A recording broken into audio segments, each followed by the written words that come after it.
number of farmers that really are awake to these issues. Monsanto, for instance, they've really stirred the pot around the world with the aluminum and GMO plants. Gosh, we're getting aluminum falling out of the skies. Gosh, we've engineered plants that live in this environment. I find that interesting. But the farmers, when they're finding out about what's really going on, are raising a huge stink about it.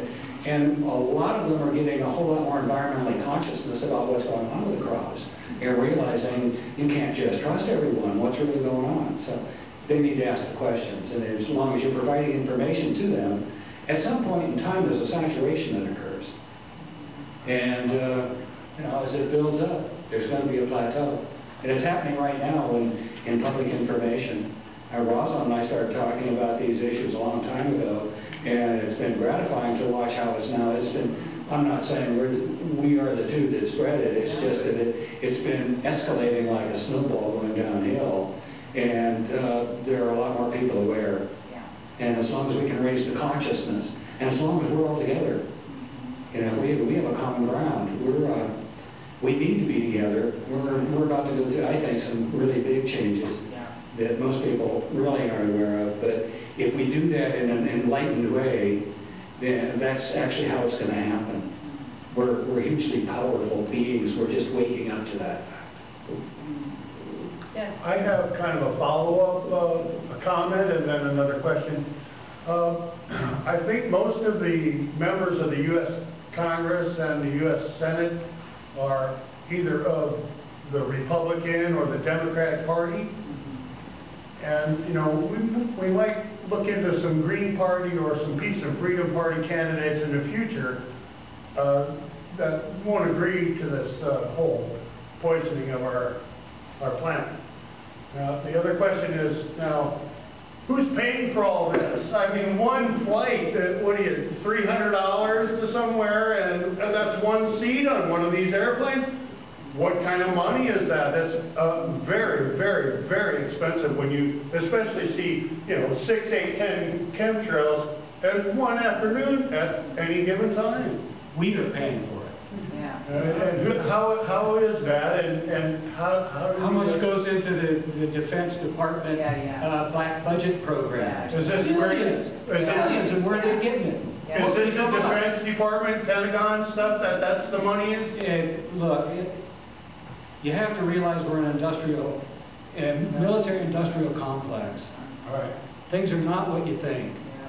And as long as they have all that money out there, that they've been able to control the press, they've been able to keep all of this. That's why you're not hearing it in the local presses. Well, my inquiry is controlling all of it. My inquiry is it may have been, you know, out of the state coffers, or I'm not sure. Well, whatever you're paying taxes, wherever that you do, and what we're paying for, and we're paying more for it all the time, is all supporting that, one way or another. Who writes the checks? Well, here's what I can... That's another question. Yeah, we don't know who writes the checks, but it's probably in the budget. But I can tell you that when you're having big jets like the KC-135s and others that belong to the U.S. Air Force, and the big jets we see in the sky leaving the contrails, I can tell you that no private corporation is going to do that kind of program for free.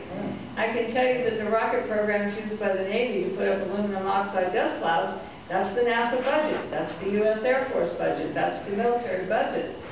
So in the idea that who's paying for it, we're paying for it through these budgets. However, we do have a voice, and I can tell you that I'm working with many people across the United States now that are beginning to pass resolutions. They're beginning to put issues on the ballot in order to stop these programs, and they're doing it by educating others and working hard. And if we do this, and we keep the facts separate from beliefs and fiction, we're going to find that there's a way.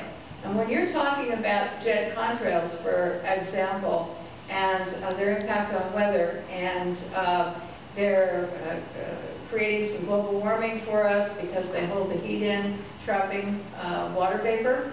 When you look at this, this has economic impacts.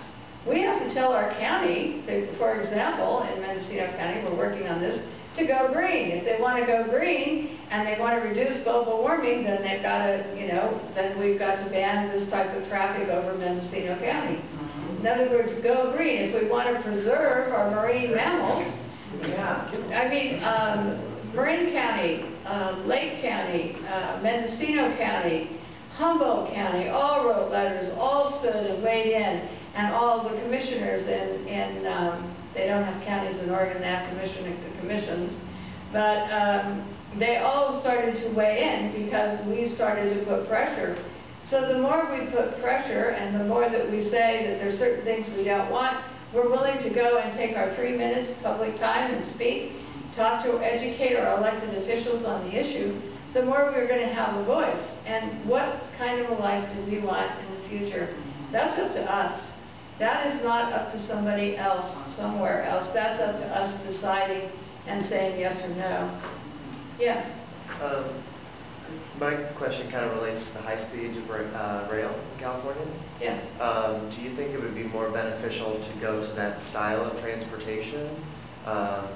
Because it would be detrimental to build it, because you're now going to affect the land, but maybe over the long haul, there might be less planes traveling back and forth. What's your opinion? Ooh, I would love to take high-speed rail, because the bullet trains and the high-speed rail can get us, by the time that you figure that you've got to check in an airport, go through all the process, get your luggage, check out, go through the whole process. I said on a high-speed bullet train in Europe, you'd be at your destination long before. It's much faster. And yes, it will displace and cause some land problems, but I think in the long run, it's going to be beneficial for all of us. We can get there faster, quicker, more efficiently. I'd love to take a train. I don't want to go to the airport, pay for parking. I've done this. I've done this. And if I could take a train, boy, I'll tell you, if we had a train down here, Allan and I would have hopped the train and been down here in a flash.